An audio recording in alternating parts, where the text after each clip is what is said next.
શ્રી ગુરુદેવ દત્ત સર્વે સખાઓને, ભાઈઓ બહેનો માતાઓને સર્વને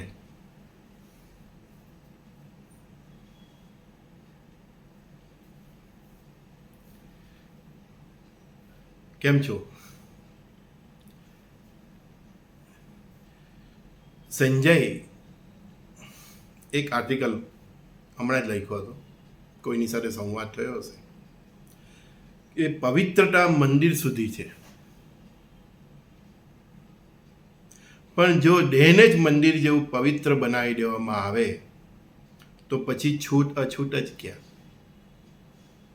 તમે કોઈ પણ જાતિ ધર્મના હો, તમારા મન, હૃદય અને અંતઃકરણને એટલું પવિત્ર અને શુદ્ધ બનાવો કે તમે ખુદ પૂજ્ય બની જાઓ.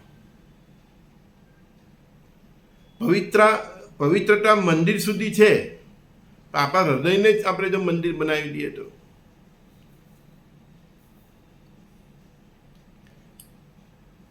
તમે કઈ જાતમાં જન્મ લે, કયા ધર્મમાં જન્મ લીધો છે એ મહત્વનું નથી.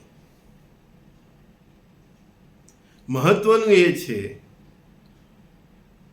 કે મંદિરમાં જે પવિત્રતા હોય છે, જે દેવોની ખુદની પવિત્રતા હોય છે, એવું પવિત્ર હૃદય તમારું છે.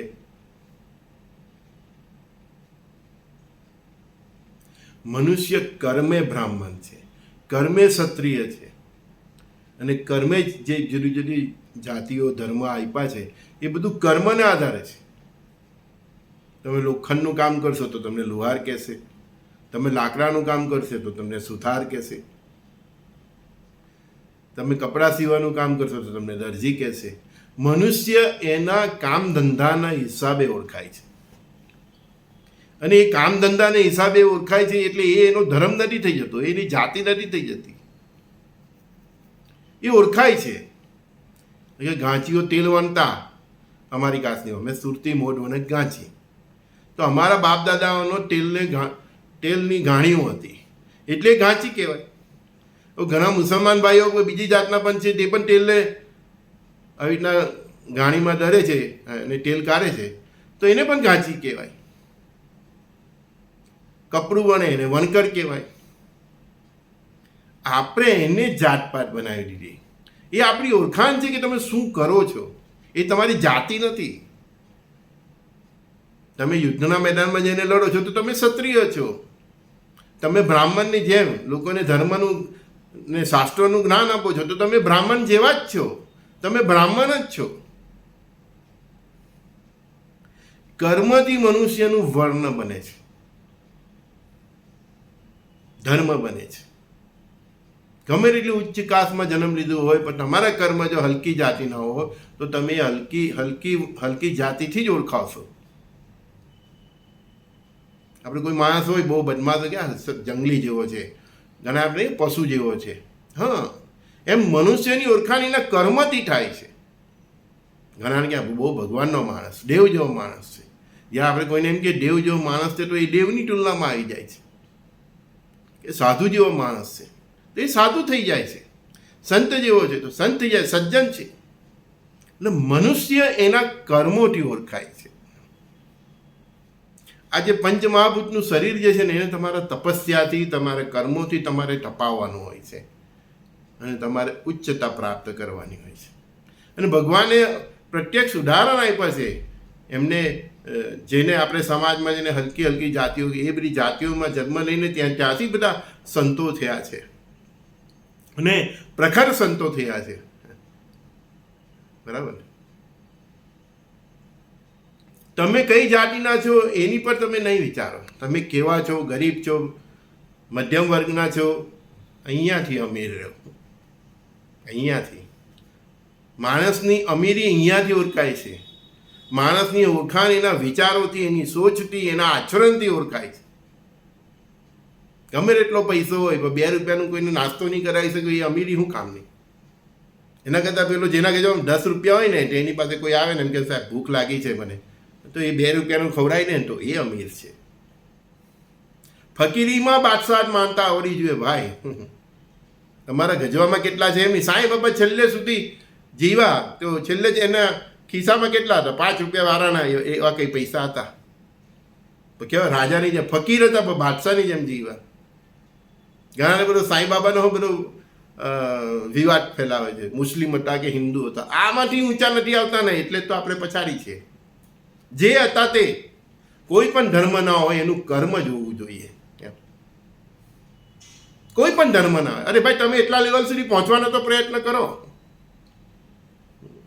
ડિગ્રી મહત્વનું નથી, જાત પાત ધર્મ મહત્વનું નથી. તમે કેટલા હૃદયથી અમીર છો, તમારી વિચાર કેટલા ઊંચા છે, તમારી સોચ કેટલી ઊંચી છે, તમે કેટલા માણસને માણસ બનાવો છો, તો તમે કોઈ સંત ઓર સજ્જનથી કે તમે કોઈ બ્રાહ્મણથી કમ નથી. સર્ટિફિકેટ તમને ભગવાન આપશે. તમને આ જે સ્થૂળ જે સમાજ છે, સંસ્કૃતિ છે, એની પાસેથી સર્ટિફિકેટ લેવાની કંઈ જરૂર નથી. તમારી બે આંખ છે, દુનિયાની કરોડો આંખી છે, અને ભગવાનની તો અબોજો આંખો છે. એ બધું જ જોઈ રહેલો છે કે તમે શું કરો છો. સર્ટિફિકેટ માંગો ને ઈચ્છા રાખો તો પરમાત્મા પાસે રાખો. આ શુલ્લક વ્યક્તિઓ પાસેથી નહીં, જે આજે કંઈ આમ બોલશે, કાલે તમને કંઈ કેમ બોલશે. ઈશ્વર જ એક એવી વ્યક્તિ છે, એક એવી હસ્તી છે કે તે તમારા સુખ દુઃખ દરેક ક્ષણે તમારી હાથે ઊભા રહે છે. એક જ શરત, તમારું ચરિત્ર સારું હોવું જોઈએ. તમારો ગમે એટલો ખરાબ સમય હોય તો ઈશ્વર જ તમારી સાથે હોય. અને પ્રેમ કરવો હોય તો હું તો કહું કે ઈશ્વરને કરો. લોકોને પ્રેમ આપો, પણ જે પ્રેમ કરવો હોય ને તો ઈશ્વરને કરો. અને લોકોને પ્રેમ આપવો હોય તો ઈશ્વરને જેટલો પ્રેમ કરો એટલો પ્રેમ લોકોને આપો. પછી એ તમારી વાડીમાં આવીને બાવર ઉગાડી જાય છે, કચરો નાખી જાય છે, એ આપણું કામ નથી. એ જેને જે કરવું હોય તે કરે. દરેક વ્યક્તિ એની પ્રકૃતિ પ્રમાણે જ કરે. આપણે એની પર ધ્યાન જ નહીં આપવાનું. બસ અહીંયાથી અમીર બનો, અહીંયાથી તમારું ઉત્થાન કરો, તમારો ઉત્કર્ષ કરો. તમે કર્મ એવા કરો કે તમને કોઈ એમ કે હા બ્રાહ્મણ જેવો છે. તમે કર્મ એવા કરો કે તમને એમ કે ભાઈ દેવ જેવો છે. મનુષ્ય એના કર્મથી ઓળખાય છે. ભગવાન છે તો ક્યાં ક્યાં જન્મ આપે. ઘણી વાર તો એ આપણી પસંદગી હોય છે. ઘણા સંતો અવધૂતો જે અવતારી પુરુષો હોય છે તે પોતે નક્કી કરે છે એને ક્યાં જન્મ લેવો છે. એ કોઈ પણ જગ્યાએ જન્મ લે, તમારી દ્રષ્ટિમાં જે હલકીમાં હલકી જાતિ છે ત્યાં પણ જન્મ લે, એને શું ફરક પડે. આ દેહ તો માટી છે, એની અંદર જે પેલો આત્મા છે ને તેની વેલ્યુ છે, એની ક્વોલિટી જોવામાં આવે છે. અને એ ગમે તે જ્ઞાતિમાં જન્મ લે, એની ક્વોલિટી ઉચ્ચ હોય તો ક્યાંથી ક્યાં નીકળી જાય છે. અહીંયાથી ક્વોલિટી બનાવો તમારી. આ બધું જે પેલી લઘુતા ગ્રંથિ છે ને કાઢી નાખો કે હું આ કાસ્ટનો, હું આ ધર્મનો, આનો કંઈ, આ બધામાં કંઈ લેવાનું નથી.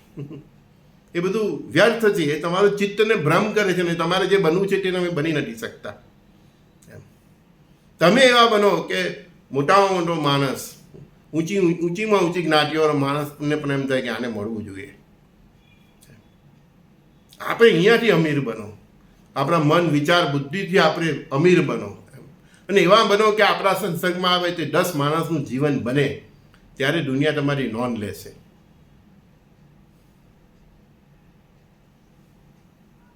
સંજય બોડીવાલાના શ્રી ગુરુદેવદત્ત, સર્વે સખાઓ, માતાઓ, ભાઈઓ, બહેનોને મારા પ્રણામ. ગુરુદેવદત્ત. માણસ બનો, અહીંયાથી અમીર બનો, સ્વભાવે રાજા બનો. 10 રૂપિયા છે તો પણ કોઈને 2 રૂપિયાનું ખવડાવો.